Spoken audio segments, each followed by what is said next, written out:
Hello, personal project students. We are going to talk about creating success criteria for your personal project.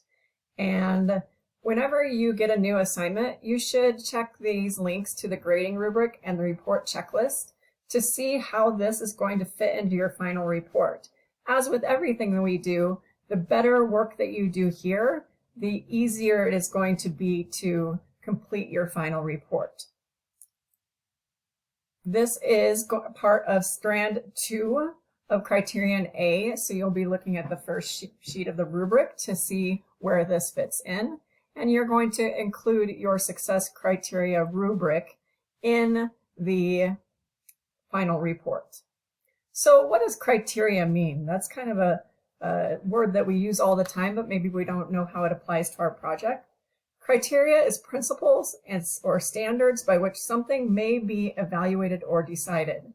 How do we grade something? And teachers often will use a rubric with criteria to evaluate your work. You are going to make a rubric for your personal project, and you're going to use that rubric to grade your progress on your personal project. Now, just because you put something in your rubric and you want to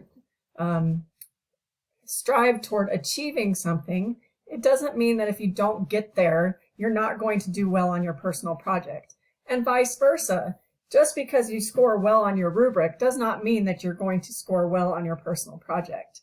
Your personal project the final report is about reflecting on the entire process. So you want to challenge yourself with your rubric, and you want to make it something that also is attainable. So we are going to have you use AI to help you generate a rubric.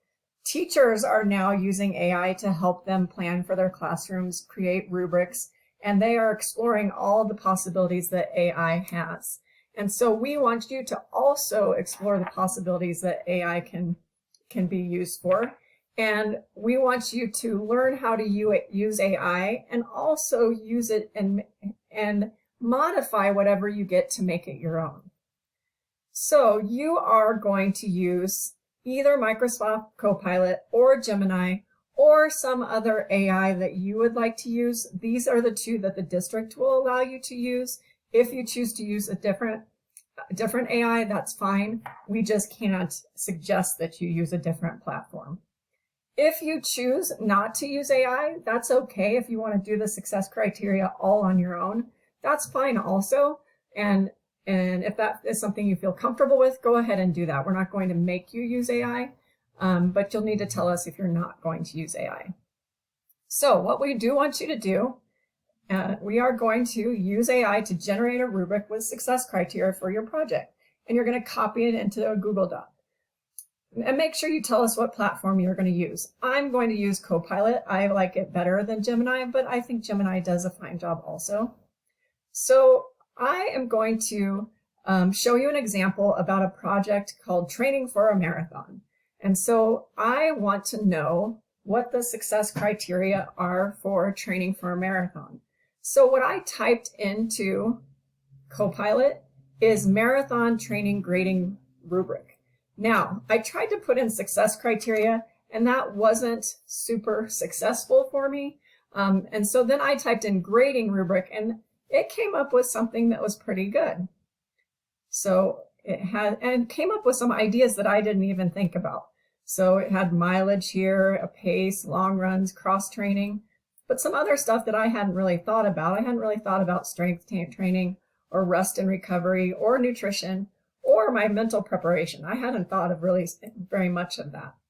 And so that gave me some ideas about what I might be looking for in my training, my marathon training. They have a scale here that they gave me. And so all I did is take a copy and paste this into a Google Doc. It's just that simple. You just copy it and paste it into a Google Doc. I took the whole thing. And so if I come back over here and you scroll down, I just copied that whole thing into a Google Doc. Now that's only step number 1. You are not going to just copy that into a Google Doc and then just quit. All right, you won't get full credit for that assignment if that's all you do. Second, you're going to edit the rubric to make it more visually appealing and also reflect your personality. We need to see evidence that you have edited the document. You will not receive full credit for just copying the rubric from AI. And then, when appropriate, include items you will need to research, materials needed to keep track of progress, and questions that arise as you develop your criteria. One other thing that I want to go back to is, let's say that you type something in here and you get this, but you don't really like it that much, right? If you generate this, even ask the same question again and press enter, it will sometimes give you kind of a completely different look. I don't know what's going to happen right here. Maybe it looks pretty similar, maybe it doesn't. And this one kind of looks the same. And if you type in a little slightly different question, it might look different. All right, and so if you don't come up with something that you like right away, maybe try some other type of question in here, or just type it again and maybe it gives you something different, or it has a different look. All right, so once you have copied and pasted that rubric into your Google Doc, now you're going to want to make changes to it. I copied and pasted it twice so you can see how I've changed it. So the ways that I made this more visually appealing is I added a title, I changed the labels, I added these pictures in here, I added some colors in here just to make it so I like it, I can see it better and I can understand what I'm looking at. The ways that I edited it is I actually took out one of these columns. I thought this was too much. I don't need all 4 of these, and so I limited it down to 3. And then when I limited it down to 3, I had to edit the entries a little bit to make it a little bit better and make it make more sense to me. The other thing I did is I got rid of some of these things that I don't want to pay attention to in my marathon training. I'm not going to pay attention to my rest and recovery, although I might pay attention to it, but I can keep track of it in another way. What else did I get rid of? Oh, I'm not going to focus on cross-training, although I might do some cross-training. I'm not going to make that part of my rubric. I don't want to keep track of my cross-training. And I also think I maybe got rid of long runs. I mean, I think they're all going to be long runs, so why do I need to keep track of the long runs? So if you notice, I got rid of some of those rows, and I got rid of one of the columns. Now, when you are trying to do this editing, you may be like, I don't know how to do that. Almost all of the editing that I did can be done by right-clicking on this and then scrolling down to Table Properties. And then you'll be able to change the colors of parts of it. If you highlight certain parts, you can change colors. You can put in how you want your text in there. Just explore all of these things. Cell, what do you want? How do you want the cells to look? What do you want the borders to be? I wanted to have a black border all the way around. The cell background, I highlighted one column and I made one column blue. If I highlight a different piece, I made that yellow. All right, so you can do almost all this editing in here. I searched for some pictures to put in there. So the editing piece really is not that difficult. The other thing that I did is, if you check out those table properties, you can fix the first column. I can't remember where it is, but there's somewhere where it says that you can fix this, not the first column, the first row. And that can all be found in here. So play around with those table properties, make it your own. I bet you have things that you know that I don't even know. The last thing that I did after I edited these things, I changed this to like more than one, missed 1 to 6, missed more than 6. All right, I changed this to make it fit me more.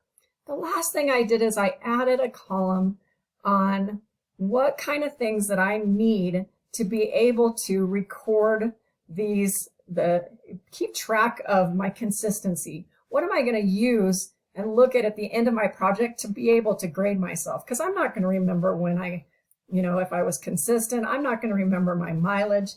I also wrote down some questions that I have as I'm working through this.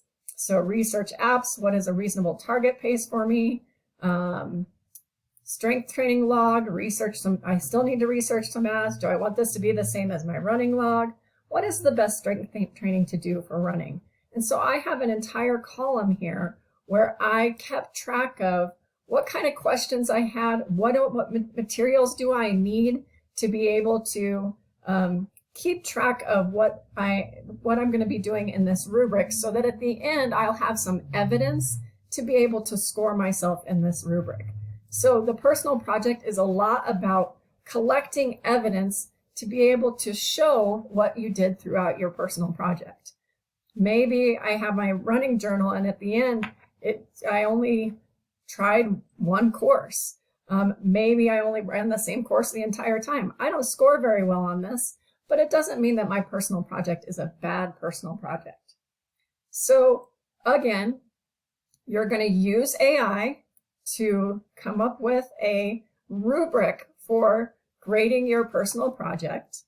You are going to edit that rubric to make it more visually appealing, but also make it more your own. You might add columns, you may delete columns, you're going to edit the things that are in here to make them make more sense to you.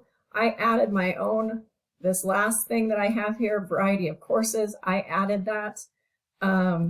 So you're going to edit it to make it something that makes sense to you. And then your last step is you need a column here that helps you think about what you're going to research to be able to achieve these things, and how you're going to keep track of evidence that you did these things, the evidence of the criteria. Right? That's it. Please let us know if you have any questions, and enjoy creating your success criteria.